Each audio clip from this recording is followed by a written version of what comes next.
There are now 10 Marvel Disney Plus shows and specials, which means it's time to rank them. And as always, I look forward to seeing your own rankings down below. And because it's just 10, not 30 like all the MCU movies to date, we can do worst to best. I know a lot of you prefer a countdown. So that means that the worst show and special so far is Ms. Marvel. What? Worse than She-Hulk? I know, and you'll see where I put She-Hulk. But I put Ms. Marvel last because at the end of the day, I'm sad to say it was sort of bland. Even if you hated She-Hulk, you hated it passionately and actively. At least you were still really engaged. But with Ms. Marvel, while it kicked off really strong to its credit, eventually it was kind of just there. And I think that it ended on a weird note with that curveball that Kamala Khan is a mutant, a group that she doesn't really fit with, and an explanation that seemed unnecessary. In a world of superpowered beings, why did Kamala Khan need to be a mutant? She's obsessed with the Avengers. It's one of her defining character traits. Why are you sending her over to the X-Men? I think even she's going to be disappointed. Well, we also got a lot of backstory about Jin in the MCU, which I thought was an interesting idea, but to what end? And we didn't even get a lot of backstory. It just seemed like a whole lot of nothing for no reason. The show did give us her parents, though, two wonderful, delightful characters who I absolutely love, and I'm so glad that I've heard they will be returning in the Marvels. And of course, it was really refreshing and interesting to learn about Pakistan's history. I learned a lot from this show, but I think that became the A storyline when it should have been the B storyline. All right, number 9, Werewolf by Night. Still, She-Hulk's not there? Well, yeah, we'll get to it, don't worry. But to me, this special, while it had its moments, was sort of half-baked. And it ran out of steam halfway through on that note. It was wonderfully atmospheric, and I did really enjoy some of the performances, for sure. But it was a bit low tech for me. In a show called, or a special presentation called Werewolf by Night, to have an unimpressive werewolf is kind of a fail. I was not won over by the practical effects that they used to create that character. I did not care for it. I was like, when you want Gael Garcia Bernal to be in human form over his super form, that's a problem for the character and the show.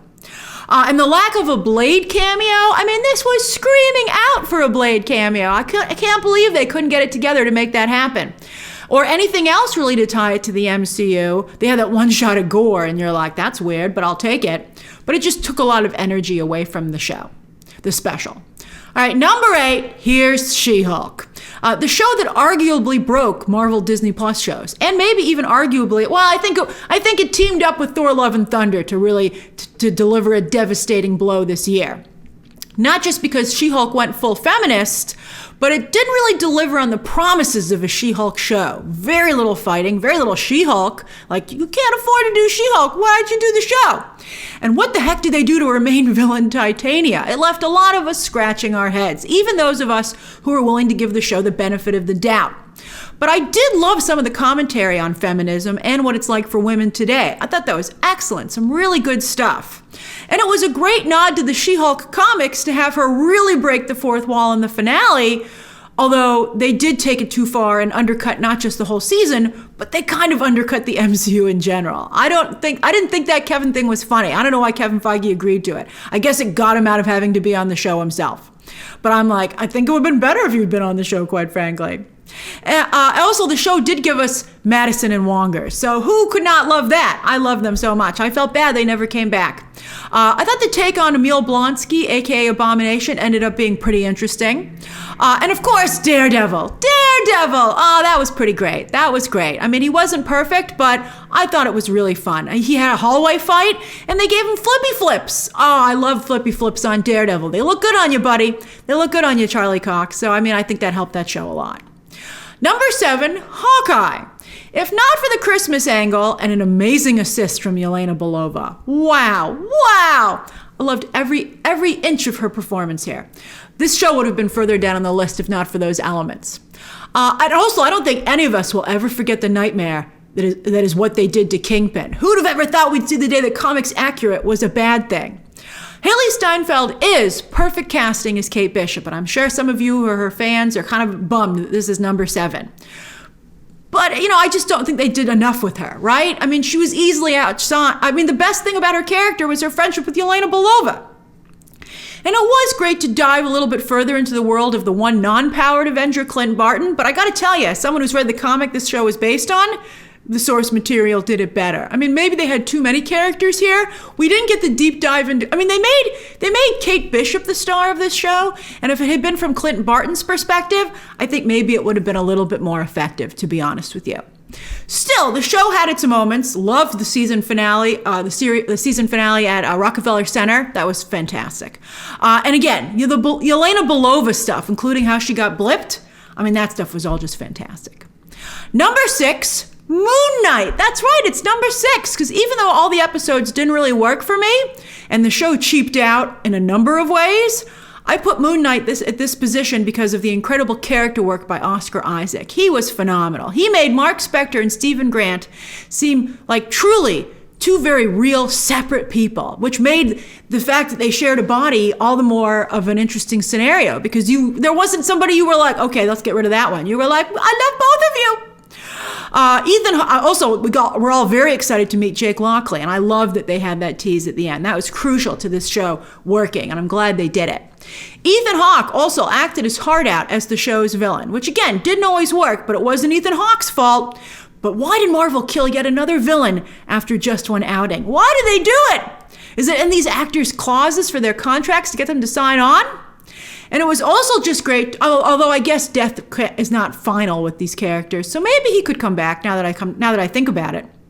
And it was also great to expand the MCU to Egypt. It was a corner of the globe that doesn't get a lot of attention in blockbusters, especially with this kind of authenticity and characters that originate from this world. So I thought it was really great. Even though the Egyptian god stuff, they cheaped out on it, and I didn't think it had the grandeur that it should have had, but at least it was a step in the right direction. Number 5, Falcon and Winter Soldier. Now it's getting tough. This stuff's all very good now. But I really love this series. I thought it was great. It was very political, and some people didn't appreciate that, but I did. I thought the political stuff was handled really well. And I thought the show had some amazing things to say about race in America, and also redemption, with not just Bucky, but also John Walker. Who led the charge to forgive John Walker? Bucky, because he's been down that same path. That was great, sophisticated stuff all around. Also talking, about, the original Super Soldier storyline. I mean, that stuff was all great. It's surprising, though, to have the Captain America mantle passed on in a series rather than a movie. And I'm glad they're fixing that by now giving Sam Wilson his own movie with Captain America 4. But here, even on the show, Sam Wilson looked fantastic in action in the finale. Although standing still, not so much. I still think they need to work on that suit a little bit, hopefully when they have a bigger budget for the movie.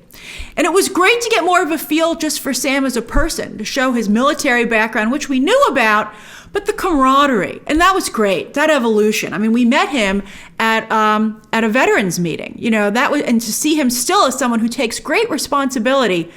And he takes that responsibility very seriously for being a leader, I think more than anyone else in the MCU ever has. And that's a fantastic quality for a Captain America. I think that even Steve was still very, focused on his own mission and how he felt and what he thought was the right thing to do. But Sam Wilson is very outward focused and worried about his people in every sense of the word, not just who he's fighting with in the field, but also his people as in, the Black community. So that stuff was just all really good. It's even better than I even thought now that these new things occur to me. It's so many great layers, and you just keep unwrapping it. The show also made Zemo a star. Love him. He must be in Thunderbolts. It would be insane if he wasn't in Thunderbolts. And it introduced, speaking of Thunderbolts, a very important character and very important new player in the MCU, Val. I gotta tell you, I don't think Val's really working out. I thought she's okay, but she's not great. I hope that they can make that work. All right, number 4, What If? While not every episode was banger, what they did with Peggy Carter as Captain Carter was fantastic, especially with the help of animation. They were able to give her the super soldier stature, and her amazing action sequences. Oh my God, so good. The live action version, unfortunately, could not hold a candle to the animated one. That was too bad. We were like, oh, not as good. Go back to the animation. Same with Doctor Strange Supreme, which still seems like a Taco Bell menu item to me, but just not as good in the live action movie. But when this show was good, it was very good and showed the real benefit of Elseworld stories. That's what DC calls these things, Elseworld stories, that all bets are off with your favorite characters.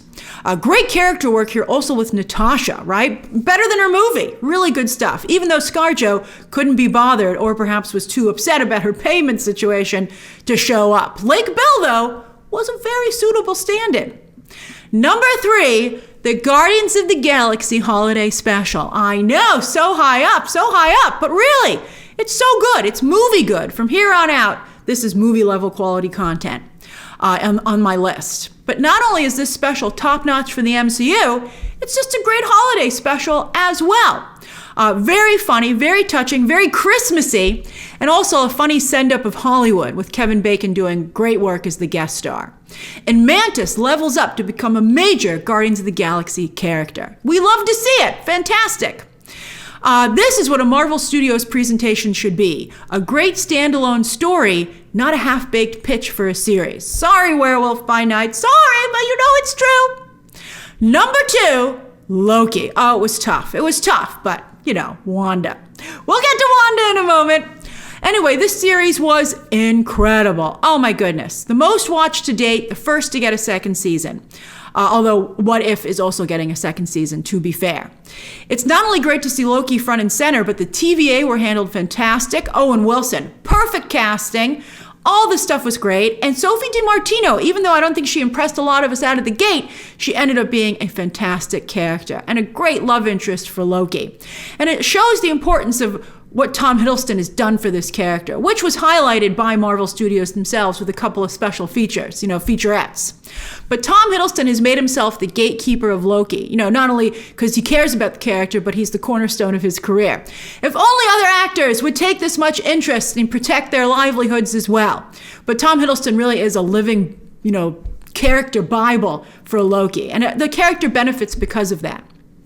Kate Herron's direction, Natalie Holt's score, and the show's production design, and let's be fair, Michael Waldron's writing, really gave Loki a very specific, snarky, quirky feel that was great, and the show just delivered. It didn't have teases.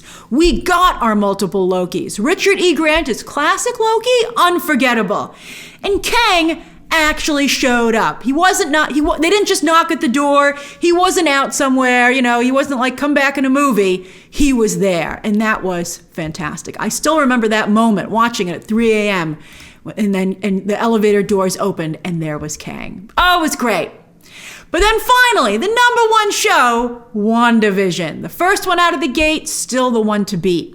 Speaking of making characters a star, this one made Wanda the most popular female character in the MCU and did a wonderful job exploring the tragic romance between her and Vision. And this show had a lot of work to do, as there wasn't much to work from the comics, where Wanda has had little agency, usually just a pawn in other people's games, and is just the crazy bitch. It really points to a time when their stories were not told as well. WandaVision fixed all that, which was what made it all the more tragic when Multiverse of Madness then went and undid all that. That was really sad. And how important is WandaVision? Speaking of Multiverse of Madness, when Sam Raimi and Michael Waldron actually admitted that they had not watched the series, fans were aghast. Fan theories were off the chart with this show. Again, thanks to deviating from the source material, which meant that everyone eagerly tuned in each week to see what would happen next. That's an argument to be made for not being so married to the source material. It allows for more surprises, which is great. We don't have a cheat sheet anymore. We can't go to the comics and be like, I know what happens. But they wove in just enough of the comics that it gave us clues. So it was a genuine mystery that was so fun to watch every week, to see exactly what was happening in Westview, who was to blame, and why. I mean, that was great. Like Loki and Falcon and Winter Soldier, I think these 3 shows have been our most potent deep dives into characters so far, which is a great use of Disney Plus and what we were originally sold on with these series. Not that they would be, cheap excuses for movies just to churn these characters and this content out. These were supposed to be the deep dives, and these first 3 shows out of the gate were just that. Also, going through sitcom history was a very clever touch that added a fun pop culture layer to WandaVision that wasn't dependent on the MCU and allowed other people to come in and still enjoy the show, even if they weren't as big a fan as some diehards. So that was great. And then the show opened up a whole WandaVerse, a whole corner of the MCU just for Wanda, which fans are very excited about going forward. Those are some of the most hotly anticipated projects. And of course, everybody wants to know, when will we see Wanda again? Oh, it's great stuff. So that's my ranking of the 10 Marvel Disney Plus shows and specials to date. Share your own rankings and thoughts down below, subscribe today, and of course, as always, you can check out some more videos right now.